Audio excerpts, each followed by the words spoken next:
Have you ever sat quietly in your favorite chair and wondered, why does it feel like I'm growing apart from the people I love the most? Maybe your kids don't call as often as they used to. Maybe the grandkids seem more interested in their phones than hearing your stories. Or maybe, deep down, you're starting to feel like you're no longer needed, no longer respected. If that's ever crossed your mind, you're not alone. Growing older is one of the most powerful journeys we take in life. It's a season filled with lessons, wisdom, and the chance to look back on everything we've lived through. Our successes, our mistakes, and the people who made it all meaningful. But sometimes, without even realizing it, we pick up habits in our later years that slowly chip away at the very relationships we value most. The truth is, happiness and respect in a family don't automatically come with age. They come from connection, real, heartfelt connection. And maintaining that connection, especially in your 60s, 70s, and beyond, requires a bit of reflection and gentle honesty. Because what you do or don't do now can either bring your family closer or quietly push them away. Let's talk about this. Let's talk about 5 of the most common mistakes many older adults make, often unintentionally, that end up robbing them of the love, joy, and closeness they truly deserve. And more importantly, let's talk about how to avoid those traps and stay connected with the people you love most. So let me ask you something. Have you ever found yourself saying, "Back in my day, we didn't act like that"? Or maybe, "When I was your age, I had twice the responsibility"? If so, you might already be making the first mistake. One that seems small, but can grow into something painful over time. The first mistake is falling into the habit of constant criticism and comparison. It starts out innocent enough. You want the best for your children or grandchildren. You see them doing something that to you seems off or careless, and you speak up. But over time, if every conversation turns into a lecture, if every family dinner becomes a list of what you're doing wrong, it starts to wear people down. Here's the thing. Every generation is shaped by its own set of struggles and realities. Maybe you had to grow up fast. Maybe you worked hard, saved every penny, and never dared to talk back to your parents. That experience built your character. But your children and grandchildren are navigating a different world. A world filled with challenges you might not fully understand. And when they feel like they're constantly being judged or compared to a better past, it doesn't draw them in, it drives them away. Think about it like this. If every time your grandchild shows you something they're proud of, like a drawing, a new phone, or a college major, and your first reaction is, "Well, when I was your age," you've just erased their moment. Not intentionally, but enough times, and they'll stop sharing. Not because they don't care, but because they don't feel safe being themselves around you. That's not what you want. What you want is to be that person they run to with their news, their fears, their triumphs. And to do that, sometimes it's better to listen than to correct. To encourage rather than compare. You don't have to agree with everything they do. But showing respect for their choices is one of the strongest ways to keep their respect for you. Now let's take a deep breath, because this next one can be a bit uncomfortable, but it's important. It's about money. More specifically, it's about placing financial pressure on your children without realizing the weight it puts on your relationship. It's natural to expect a little help in old age. Maybe you spent years raising your kids, paying for their education, making sacrifices to give them a better life. And now, part of you feels like it's only fair they help take care of me. But here's where things get tricky. When support turns into expectation, or worse, demand, it begins to sour the relationship. You see, love given freely is a beautiful thing. But love given out of guilt? That's a ticking time bomb. Your children might be struggling too. Maybe they're juggling jobs, raising their own kids, dealing with debt or health issues. And when you come to them not with a request, but with a demand, or with subtle guilt like, well, I gave up everything for you, you're putting them in an emotional bind. It becomes less about love and more about obligation. And over time, that erodes the joy they feel in helping you. Now, this doesn't mean you can't ask for help. Absolutely not. Families are built on supporting one another. But how you ask matters. A sincere, "Could you help me with this?" feels very different from, "You should do this for me." Gratitude, not entitlement, is the bridge that keeps relationships strong. And if you can, live simply. Prioritize what you need, not what you want. Be open about your financial situation, but don't weaponize it. If your kids choose to give, let it be a gift, not a duty. And always, always say thank you from the heart. Let's pause here for a moment. These first two mistakes, constant criticism and financial pressure, may not seem all that serious at first glance. But over time, they create tiny cracks in the foundation of your family. Cracks that widen into silence, distance, and sometimes heartbreak. The good news is it's never too late to change. Even small shifts in how you speak, how you ask, how you listen, they can bring back the warmth you might feel you've lost. So take a moment and think. Have there been times when maybe, without realizing it, you've said something that hurt instead of healed? Or asked for something in a way that felt more like a demand than a request? You're human. We all are. And awareness is the first step towards something better. Now let's continue this conversation. Because keeping your family close in your later years isn't about being perfect. It's about being present, being kind, and being the kind of elder people feel lucky to have in their lives.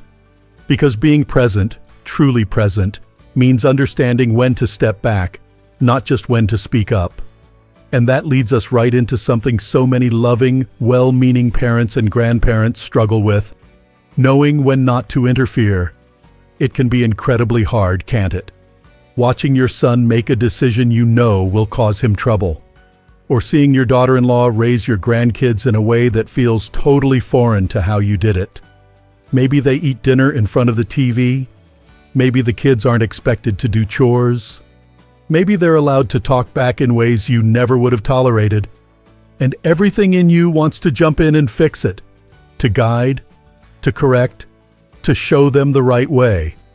But here's the thing. Sometimes love means holding your tongue.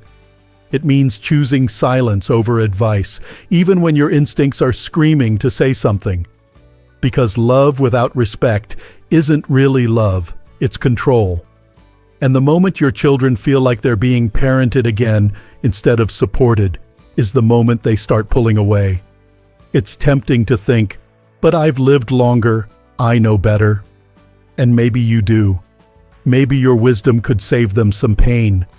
But unless they ask for it, unsolicited advice can feel like judgment. They don't need a second parent. They need a safe space. A place where they know they'll be accepted even when they make mistakes. Think about your own life. Would you have become the person you are today if someone had constantly stepped in to fix everything before you had a chance to grow? Families flourish when there's room for individuality. When grown children are trusted to lead their own homes, and when elders become sources of wisdom, not criticism. You don't have to agree with every parenting choice or lifestyle decision your kids make. But you do have to respect that it's their life to live. Offer support when invited. Offer love always. And when in doubt, just listen. Sometimes the best guidance you can give is to simply be there. Without opinion, without instruction, just with love. Now, speaking of being there, let's talk about being there for yourself. Because this next mistake doesn't start with how you treat others. It starts with how you treat your own body and mind. It's about health, or more specifically, the habit of neglecting your health and assuming your family will just deal with the consequences. It's easy to fall into this without realizing it.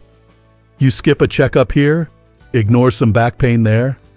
Maybe you stop going for walks because your knees ache or your appetite shrinks, and you think, that's just part of getting old. But what happens is, bit by bit, your health starts to slide. And suddenly, it's your children or grandchildren rearranging their lives to manage medications, doctor visits, even caregiving. Now don't get me wrong, your family loves you. Many will step up without hesitation. But caring for an aging loved one is physically and emotionally exhausting. And when your decline could have been slowed or even prevented through better self-care, it can create unspoken resentment. Not because they don't love you, but because it feels like you gave up on yourself and handed them the responsibility. That's a hard thing to say out loud, I know. But it matters. You don't have to become a health nut or hit the gym 5 days a week. But you do have to care. Eat the foods that give you strength. Move your body in ways that keep it functioning. Keep your mind active. Go to your appointments. Take your medication as prescribed. Get enough sleep. Take your mental health seriously too. Loneliness, anxiety, and depression don't have an age limit. Because here's the truth. The healthier you are, the more independence you hold on to. And independence is deeply tied to dignity. Every effort you make to take care of yourself isn't just a gift to you. It's a gift to everyone who loves you. It says, I value my time with you. I want to stay here with you, as strong and vibrant as I can be. When your children see you prioritizing your own well-being, it brings them comfort. It brings them pride. It shows them that you're not just surviving, you're living. You're still showing up, not as a burden, but as a partner in life. Let me tell you a quick story. There's a gentleman I met once, let's call him Ray. Ray was 78, and every morning he walked a slow loop around his block with a walking stick. Neighbors would offer him rides, his kids told him to rest. But Ray smiled and said, "This is how I tell my body I still love it." And that stuck with me. Because when you treat your body with love, your family sees it. They don't worry as much. They feel safe. They feel proud. And more than anything, they feel like they still have you, not just your needs. All of this, every step, every choice, it builds trust, respect, and closeness. And when you're close, when your family sees you not just as someone to take care of, but someone who's still in the game, still contributing, still choosing life, that's when the relationship truly thrives. You see, aging isn't about fading into the background. It's about stepping into a new kind of role. Not the one where you carry everyone, but the one where your presence brings wisdom, strength, and peace.